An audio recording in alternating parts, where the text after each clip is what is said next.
Welcome to the Transform My Dance Studio podcast, the only podcast for dance studio owners, where each week we bring you business growth strategies to help you increase your profits, impact the lives of more students, while ensuring you get back some time to have a little life outside of the studio. It's time for you to become the go-to studio in your area. Now, here's your host, founder of the Dance Studio Owners Association, Clint Salter. Hey there, thanks for joining us again for our very special series that we're calling Backstage with dance studio owners, where we have some amazing studio owners over the 2 weeks who are going to really peel back the curtains and share with you how they've grown their businesses, along with how they've gotten through those challenging times as being the CEO of their studio. Today, I'm more than thrilled to introduce you to the inspiring, energetic, and creative Mannella Hoffman. She's the CEO from More Than Dance, and Angela's going to share her journey with you. You know, what's been working for her, what hasn't, and how she's really stepped into that role of being the business owner, being the CEO of her studio. You are going to love Angela so much. She's one of our Inner Circle members. She's going into her third year inside of the Inner Circle. And if you're inspired by Angela's journey, I would encourage you to have a look at what the Inner Circle is about. Currently, applications are open for the next week and a half. So please jump on in, have a look. Go to dancestudioownersassociation.com/Inner Circle for all the details. Now, let's get on with the show. Here is the amazing Angela. I'm chatting with Mannella Hoffman, who is the artistic director and CEO of her dance studio, More Than Dance in Minnesota. Angela, hello. Hi. My it's all happening. That's great. That's what we want. We want the phone ringing. Yes. Okay. There we go. We want the phone ringing because we want students inside of our studio. It must be a new inquiry. See? Oh. There we go. All right. Hi. You've just hung up on a new student. No, it goes into somebody else has it, so never mind. No. Okay. Awesome. Angela, welcome. Thanks for joining us. How are you? I'm fantastic. It's always good to talk to you, Clint. So great to talk to you, and thanks for joining us. You know, these interviews over the next couple of weeks are really just about, you know, showcasing studio owners' journeys. You know, the good times, the bad times, what you've done to grow. I mean, I've been privileged enough to watch you over the last nearly year and a half now transition from a dance teacher operating a dance studio into really the business owner, stepping into that leadership role. So tell us, how did your journey start into becoming a dance studio owner? Well, I grew up as an actor, singer, dancer, doing commercials when I was little. And just all through my life, I have done theater, taught or, learned all sorts of choreography, took class all the time. And I was in a position where I was being asked to teach different classes on how do you audition? How do you get your kids involved with an agent? All of these different things that I was traveling all over to teach and teaching at other studios and things like that. And, it got to a point where I felt like I actually could give something to people, that they could really, I have some useful knowledge, some different knowledge that's different than just, dance teaching. So I opened my studio 7 years ago, and this is where we are from here. So. This is where we are. And so during those early years, Angela, as you opened the studio, you started offering classes. What were some of the challenges in those early years? Not having my phone ring off the hook. Some of those early challenges, we're especially trying to get everything. I'm so sorry. That's fine. I'm happy that your phone's ringing. I am too. I'm just embarrassed. You're never going to interview with me again. One of the things that was really tough for me. One of the things you can take the call live. You can take the call live on the phone. Oh my gosh. Oh, only me. One of the things that was really hard for me was trying to make sure that I got everything done. I'm very good at coming up with ideas, I have a really hard time implementing things and the follow through. So for me, that was the biggest challenge was here I have these ideas and these things I can offer, and I'm not able to get everything done because I can't, I can't do it all. I can't have a life. I can't be with my family. I can't answer a phone, apparently. Where's my staff? So that was the biggest thing for me. Yeah. And so what was the transition? What was the transition for you in terms of going from like not being able to implement things? What shifted for you? Because, you've grown a lot over the last 7 years. So what was it for you that was like, okay, I've got all these great ideas, but I actually need to do some doing, take some action? Because I think that's a lot of our studio owners that are probably watching. Yeah. Actually, for me, it took a health scare, really. My neck, I had a dissected artery. So I was in excruciating pain. I couldn't see. I was teaching a class and it was happening for a couple of weeks, and just getting these headaches, things like that. And my artery ripped 70%. So I was really close to not making it. And I had to take 6 to 8 weeks off of anything, teaching, dancing, working out, all that stuff. And when you're laying in bed for 6 weeks, you do a lot of thinking, a lot of thinking. So I wish I wouldn't have had to have the health scare to make me understand that, I need to have a life. But that was really what kind of was the catalyst for that. And then it took a while still until I really got in with the association and especially the inner circle to really understand that I don't have to do everything. But for me, it's a pride issue. I really have, and that's been a transition for me, is to realize how prideful I am, that it's hard for me when all the little kids don't come rushing to me. They're like, Miss Angela, and then they're hugging you. They're hugging Miss Susie over there in the corner. Yeah. And my other teachers are fantastic and it shouldn't be a problem. But once I kind of adjusted with your help, honestly, with your help and the other studio owners, to realize that, this is good. This is really good. If these kids are wanting these people, I can kind of step out, be there when I need to be, but not be there the entire time. So that kind of helped me start to make those systems happen more so that other people could come in and it, kind of helped with my pride, but I still struggle with it. So. Yeah, I think that's probably a continual struggle for a lot of people, especially because last year was probably your big year to transition out of teaching so many hours. You were teaching a lot. And one of the things we worked on was slowly transitioning you out of some of the classes so that you could work more on the business. Yeah. What was that process like for you? Oh, it was awful. It was awful, but good. The initial thought, Clint, if you wouldn't have said that to me, that blew my mind. And that's sometimes when we're at the inner circle retreats, it's almost like you reach into my soul and you know exactly what I need. Some of your speakers they start talking and I look at you oh my gosh, that's exactly it. And that's exactly what that moment was for me too. When you said, you need to get out of the classroom, it was like a thud in my heart, boom, I know that's what I need to do.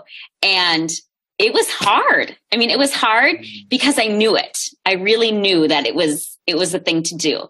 So, just working through that transition has been tough, but now it's getting a lot easier.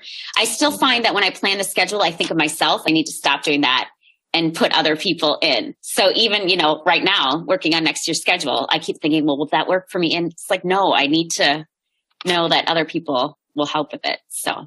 Yeah, it's tricky. And and it's not about, just for the studio owners that are watching, it's not about removing you from every class. I'm a big believer that you should be still teaching classes that light you up, that fulfill you. But that's not 20 hours a week. Right.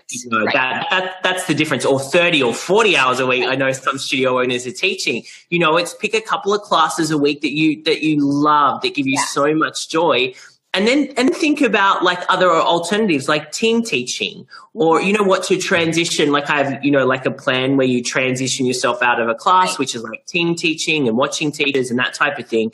But do that process, you know, so it's not like ripping the Band-Aid off. It's not like one day you're in the class, the next day you're out. And we don't want to do that anyway, because that's not good for our students or our parents. And that's what I always thought it was. Like when you said don't teach as much, I thought, well, I'm never going to be at the studio. But then I realized, you know, no, I'm here, I'm talking to parents, I'm going into classrooms, I'm getting to see kids. You can tell it's almost like I have more of an aura about me now because, you know, Miss Angela's here. And so you can see that's, you know, and that's kind of fun to play mind games with. You would love that. There you go. You would love that. I want to talk about your programming a little bit, because what I love, not only do I love how creative you are, just for everyone watching, like Angela has now been to 3 of our retreats. She's been with the Inner Circle for a year and a half. And everyone always says to me, I love Angela's ideas, because like Angela will sit there and go, hey, what about this for a name of a program? Or why don't you do this for your summer camp? I mean, you know, she has such great ideas. You know, what's your process with, you know, giving your students and parents really what they want when it comes to, you know, okay, we're going to do jazz and you do like musical theatre and acting. How do you make that all work? Because a lot of people struggle with kind of having it all in one place and scheduling. Mm-hmm. I am very lucky that I have gone through all of those things. I went to a conservatory as a young child. So I knew, you know, how that works each day to have acting, singing, dancing. And I just find that you have to put the musical theater, if that's what you want to do, and the other things in those prime times.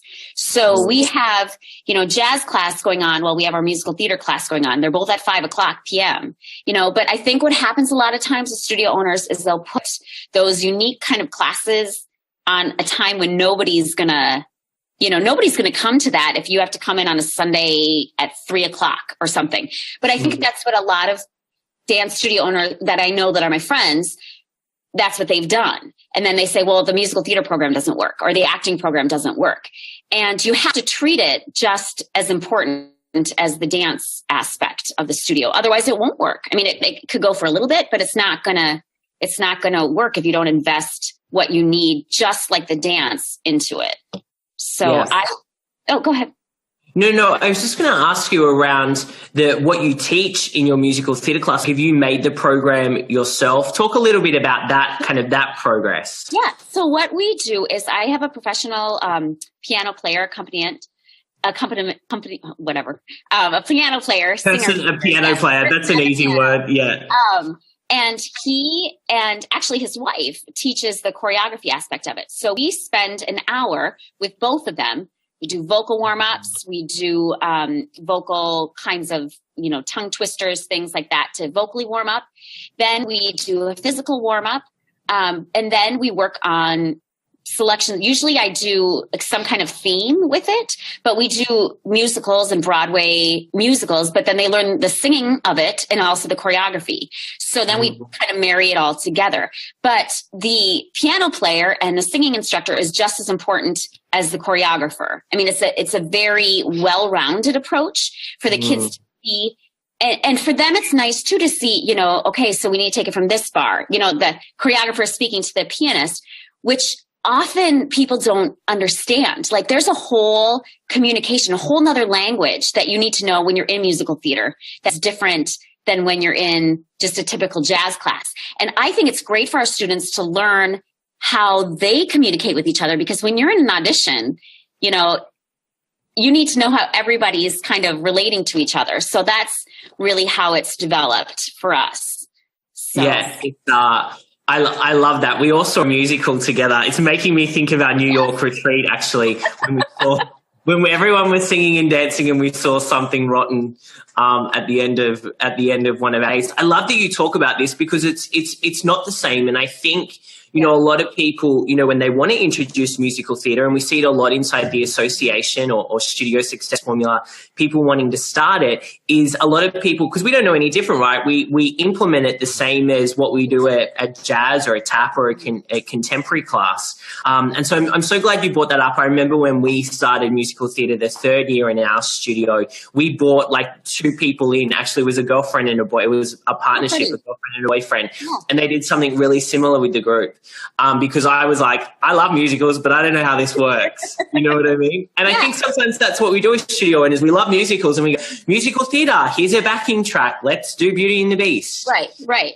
But, I've spent years in professional theater, and that's a lot of, I know how to read a script. I know how to block things. So I think if you have no experience in that, it is something that you should really invest some time and resources into understanding, or bring in somebody that can do that. Because I wouldn't teach a hip hop class. That's just not my thing. I probably could. But so if you're teaching musical theater, or if you're adding singing, have somebody there that knows how that works, because it is a different language. It's a different way of doing things. So I think that's really important to remember. Yeah, completely. Let's shift gears a little bit and talk about attracting students. This is a conversation, we have a lot inside of the inner circle. What has worked for you really well over the last 12 months when it comes to, bringing new students in? What do you think the ingredients are that you kind of put in the pot there and wiggle around to get new students through the door? Sure. Well, I think that you really need to have the leverage with it. So when I do different events, when I get out into the public, or we bring our students out into the public, those are always really great things to get people in. But I think you have to have something on the back end of that too. So there's something else that it's not just, try to kind of combine a couple of things whenever you're trying to bring in new students. So if I did an Angelina Ballerina story time at local library, and I would teach a little dance class. So then I'd get them all interested, but then when they came to our website or something, I'd have something else too that kind of solidified this journey for them. So trying to think of their journey. And I think especially as a mom, that's really helped me when I, sign up my son for soccer or things like that. And I can see how our systems sometimes don't follow through, or don't, here's this great thing. So if we had a little bit of leverage, something could, get even better with it. So that's what I try to think of it. Think of it a lot of times through the parents' point of view. Because I think a lot of us studio owners know how we want our studio to go, and how, this rule has to be this, and this has to be this, and which is great. I mean, we need all those things, but we also need to understand that these are people. I mean, and a lot of, with bringing in new families, a lot of them have never done this before. And all they know is, they've seen the glitzy costumes, and how does my 3-year-old girl fit into this? So trying to explain the journey to them has really helped. But I do all sorts of events. I love events. I'll plan a party tomorrow if I could. My staff is like, whoa, wait, we don't need to do that, but I think as much as you can really get out there and connect with people, I'm a big believer in that. That, I have a good sense to remember a brother of a dancer who's at our studio. And if I see him at a bass game, I'll talk to him, or things like that. So I try to include the whole family. So when I'm giving away all my secrets, but when people come in, no one's you though, Angela. Well, thank you. I guess, I don't know. But, say a family comes in. Okay. So most people would just talk to the 3-year-old princess girl who's going to take dance classes. But I try to talk to the brother and get a connection there, get a connection with the parents. I ask them where they work, different things like that, just to really make a connection. So it's not just a salesperson, and I'm not just with the daughter or, the one who's wanting the dance classes. It's with the whole family. And I think that it's an intangible, visceral kind of thing that they feel more connected. So that always helps. Yeah, one thing for everyone that's watching to take notice of is one of the things Angela is really great at is building relationships. Naturally, she's really good at building relationships. And so, the result, Angela's seen some great results over the last, 18 months or so, but I'm a big believer that she takes, the systems that we talk about, in the inner circle and, the conversations from our retreats, she plugs them in, but then she adds the part that's really important around the jazz hand. She builds the relationship and she nurtures the relationship, with the parents. And like she said, it's not a transaction. These are real people. So we can talk about sales funnels and enrollment funnels and all of that stuff, which you need, which is the foundation system. But you've got to treat these people like amazing human beings, which is what they are. So I love that you brought that up, Angela. It's super important.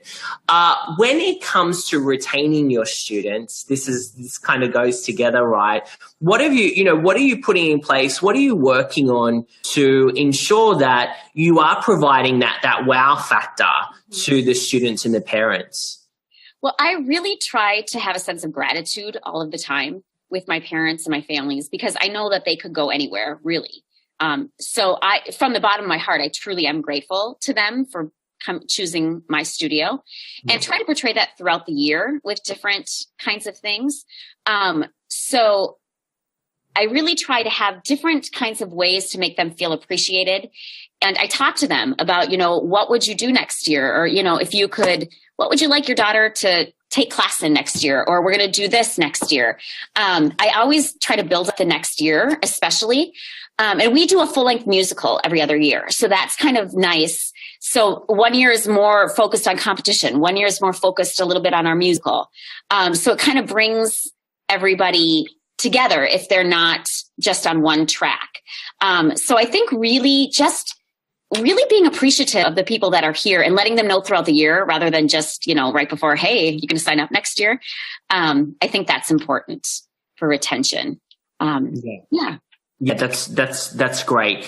And with your teachers, because as I mentioned before, as you have kind of transitioned a little bit out of teaching, what are you looking for when you recruit a teacher, and how do you know as much as you can that you're getting the right person in for your studio?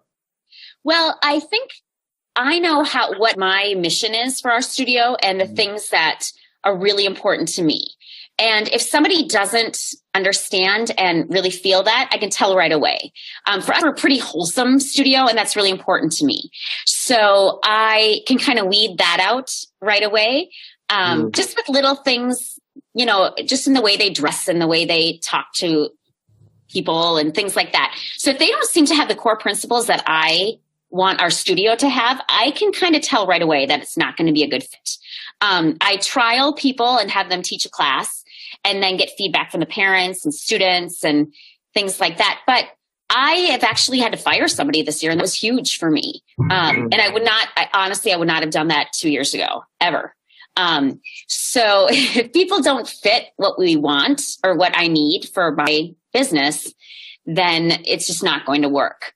But I do work with my teachers, and I try to let them know how much I appreciate them as well, because they could teach any place.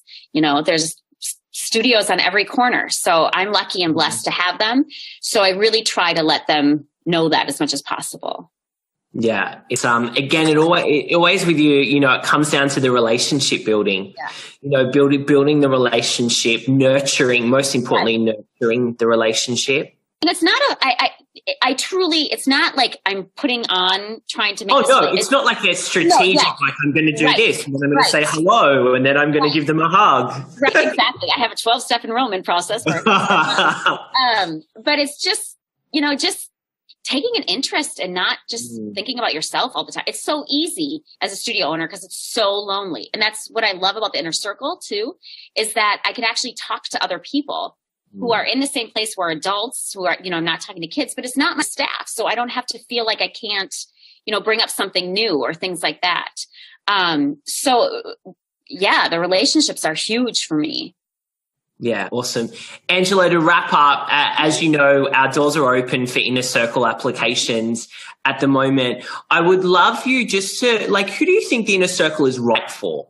you've been in it now for over a year. Like, who do you think, is the right fit for the inner circle? Sure. I think the right fit for the inner circle is somebody who is really passionate, who may not know exactly how to get where they want to go, but really have a clear desire to move to a new level.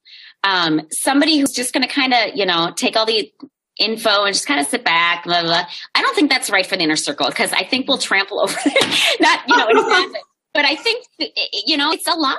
It's a lot to do, and you have to really be committed to it. I think it's great for anybody who has even that inkling, like, I should do this.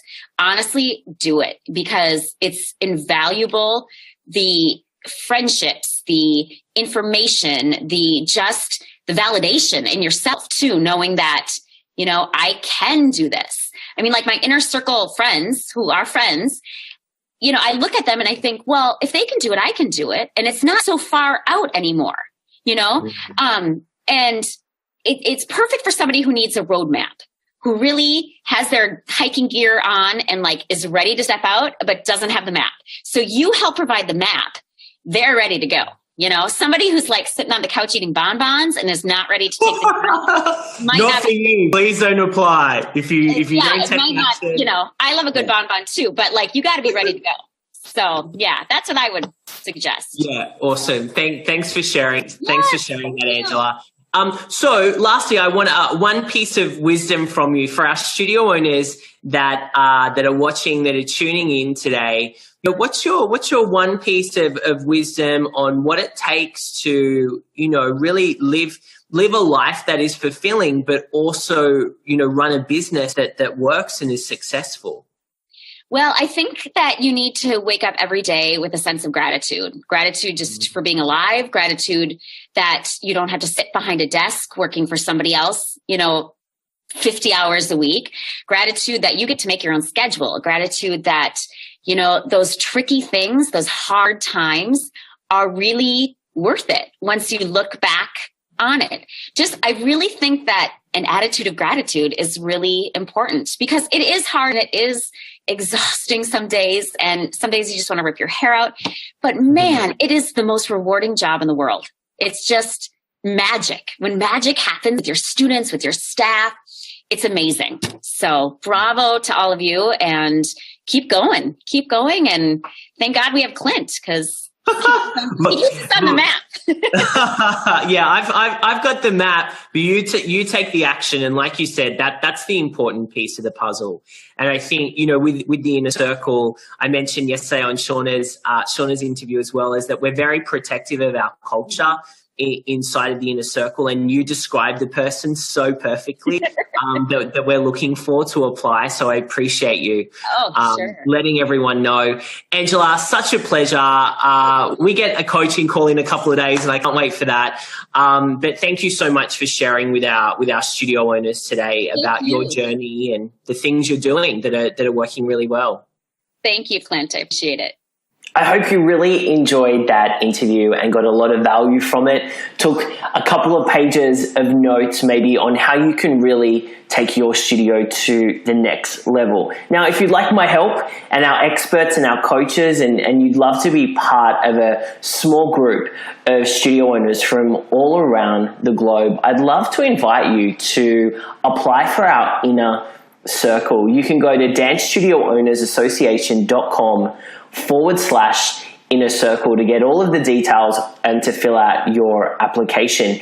It's a coaching and a mastermind program that lasts for at least 12 months. We run live events, 3-day retreats with our members. We do weekly group coaching calls. We have a really beautiful, supportive group of studio owners from around the world that are part of our inner circle, with everyone having the one goal, which is to grow their studio while having a life outside of their business. And let me tell you, it's definitely possible. Check out our website, dancestudioownersassociation.com/inner circle for all the details. I would love to receive an application from you. See you soon. Bye for now. Come on. Thank you for joining us today. For all the resource links from the show and to receive access to our free dance studio growth training, make sure you visit transformmydancestudio.com.